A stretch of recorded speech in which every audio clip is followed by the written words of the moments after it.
कि एक कथा आती है, ध्यान से सुनिए। एक कथा आती है कि भृगु नाम के एक ऋषि हुए, तो उन्होंने सोचा कि देखा जाए ब्रह्मा बड़े हैं कि विष्णु बड़े हैं कि शंकर बड़े हैं। उन्होंने सोचा कि आज हम टेस्ट लेते कौन सबसे बड़े हैं। तो कहते हैं कि सबसे पहले गए भृगु ऋषि ब्रह्मा जी के पास। तो ब्रह्मा जी के पास जैसे ही गए तो ब्रह्मा जी को इन्होंने प्रणाम नहीं किया। अब हमारे ब्रह्मा जी क्रोधित हो गए कि बताओ, मैंने संसार को बनाया और तुम हमको नहीं प्रणाम कर रहे हो। हमने तुम्हारी उत्पत्ति करी, हमने तुमको बनाया और तुम हमको ही नहीं प्रणाम कर रहे हो। तो ब्रह्मा जी क्रोधित हो गए। तो भृगु ऋषि समझ गए कि ये इनके अंदर अभी इन्होंने क्रोध नहीं जीता है, इसलिए ये बड़े नहीं माने जाएंगे। शंकर भगवान के पास गए।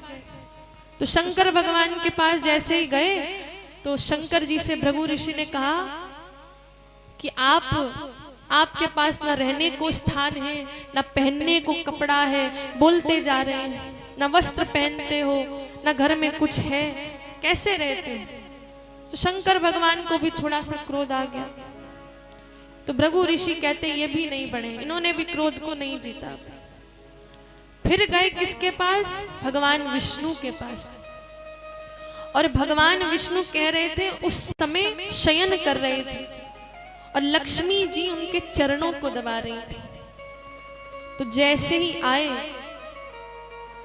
हमारे हरि नारायण बैठे और जैसे ही आए भृगु ऋषि ने अपनी लात नारायण की छाती में मार दी, लात मार दी। पर हमारे जो नारायण हैं वो क्रोधित नहीं हुए। क्या कहते हैं कि हे प्रभु, आपके कोमल चरणों को चोट तो नहीं लगी? क्योंकि मेरे जो ये वृक्ष स्थल है इतना कठोर है और आपके चरण इतने कोमल हैं, क्या आपको चोट तो नहीं लगी?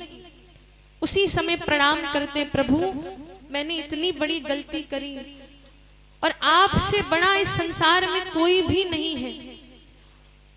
तो उसी बात को बताने के लिए कि आपका कोई दास होगा कि मैं ही श्री नारायण हूं, ये बताना चाहते हैं। पर परशुराम जी माने नहीं, समझा नहीं उन्होंने।